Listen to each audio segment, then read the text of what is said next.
Vamos a cambiar de tema ahora porque hoy también se conmemora el Día de la Prevención por la Diabetes y en la Argentina este es un problema que afecta al 13% de la población, de los cuales la mitad no lo sabe.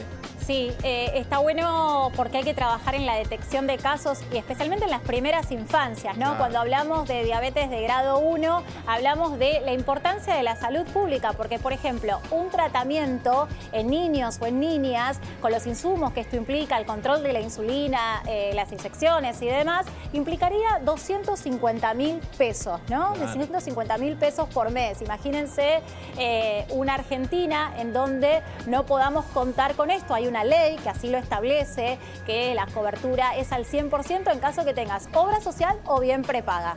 Así es, para hablar de este tema estamos en comunicación con Federico Cédola, él es jefe del servicio del Hospital San Martín de La Plata. Federico, muchas gracias por tu tiempo. Acá Tamara Besares y Javier Borelli te saludamos. ¿Qué tal? Buenas noches, doctor. ¿Qué tal, Javier y Tamara? Buenas noches, ¿cómo le va? Gracias por la invitación. Bueno, Federico, estábamos recién comenzando a hablar acerca de la importancia de la detección temprana de la diabetes y de un problema que mucha gente lo tiene y no lo sabe. Casi una de cada 10 personas, un poco más de una de cada 10 personas padece diabetes y la mitad no lo sabe. 1000 casos nuevos se diagnostican cada año. ¿Cómo lo ves vos esto desde el lado de la salud pública? Desde el lado de la salud pública, obviamente que se traduce en un progresivo aumento de la demanda y obviamente que la difusión de esto que ustedes dan y se dan en todos los medios favorece que el diagnóstico sea precoz y eso permite que la gente consulte más tempranamente antes del desarrollo de las complicaciones. La encuesta de factores de riesgo marca casi un 13% de la población adulta con diabetes. De eso hay un porcentaje, digamos que fuera de lo adulto corresponde a lo que mencionaban de diabetes juvenil, que son los diabéticos tipo 1, y son los que van a requerir insulina.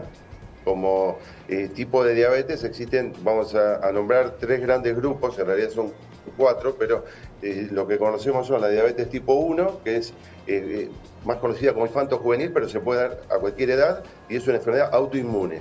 O sea, se da porque anticuerpos desarrollados por nuestro propio sistema inmune atacan al páncreas, a las células que producen insulina y el paciente pasa a depender de la insulina para sobrevivir.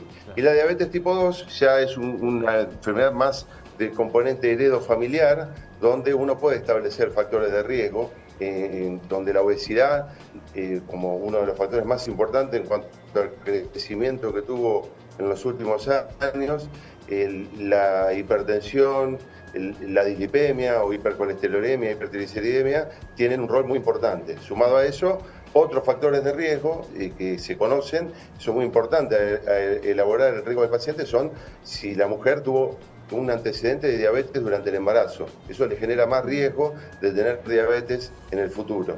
Bien.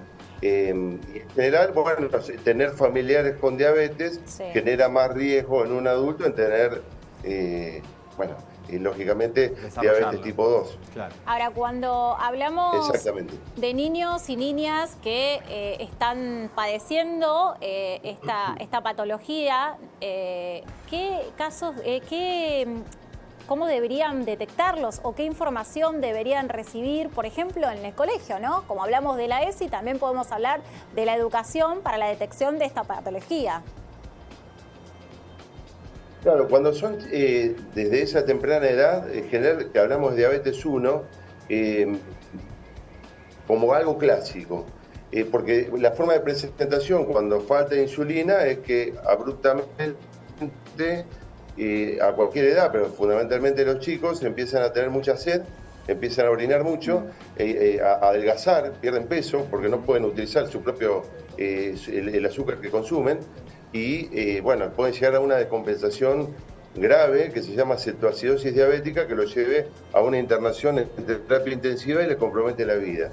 Esto, digamos, con un chico que está orinando muchas veces, por ejemplo, en el grado, y pide muchas veces levantarse para ir al baño, ya es un signo de alerta.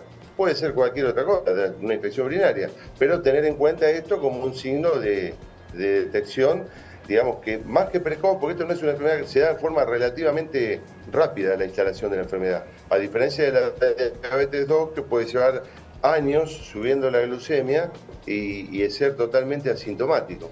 Federico, en estos casos que estamos hablando y sobre todo pensando en la salud pública, alguien tiene esta sospecha, se acerca, se le da un diagnóstico, entendemos que, por ejemplo, si alguien es insulino dependiente, recién Tamara decía, puede llegar a implicar al costo de hoy casi 250.000 pesos por mes para tener insulina todos los días, para tener los métodos de testeo, etcétera. ¿Hoy la salud pública garantiza el acceso a eso?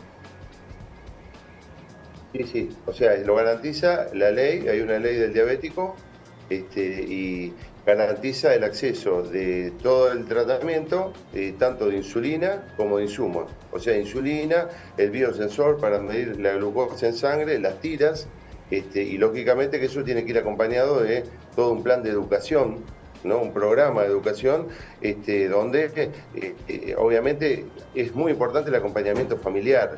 Claro. Porque, digamos, el ritmo, o sea, la insulina va a depender la acción de la insulina y el tipo de insulina que se use. Hay distintos tipos de distintos costos.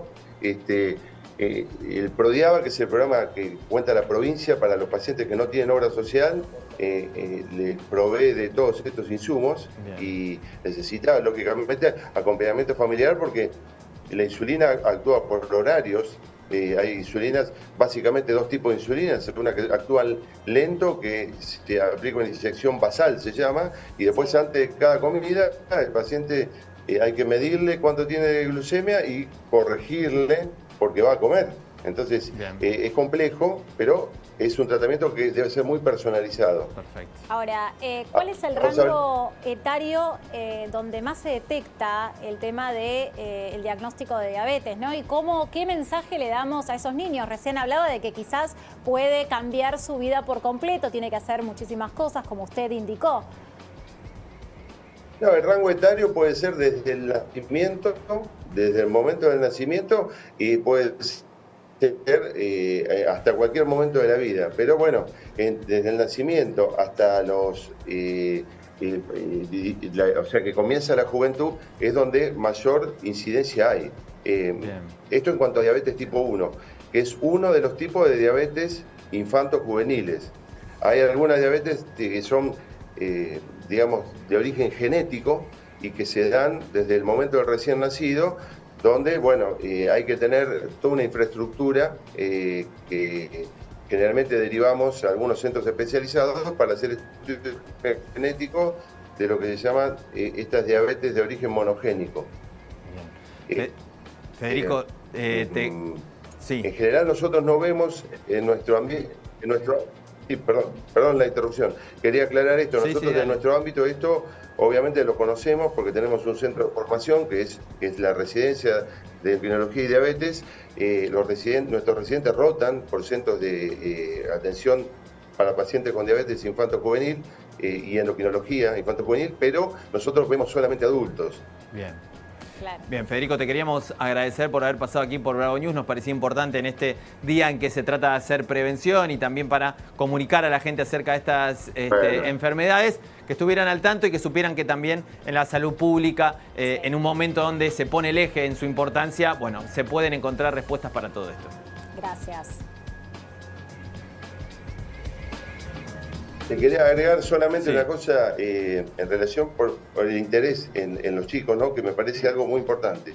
En los últimos años se está haciendo hincapié en la aparición de diabetes tipo 2, o sea, la diabetes del adulto en chicos.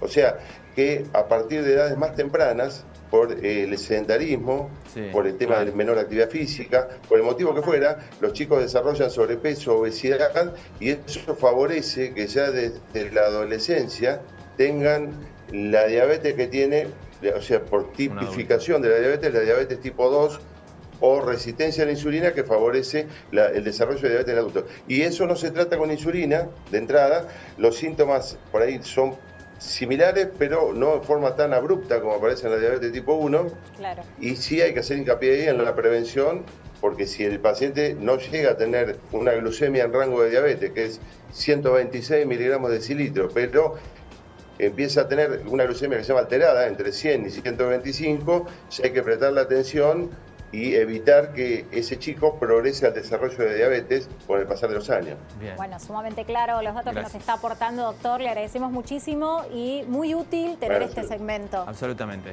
Un abrazo grande Bueno, y muchas gracias. Gracias. Muy bien, tenemos que seguir con temas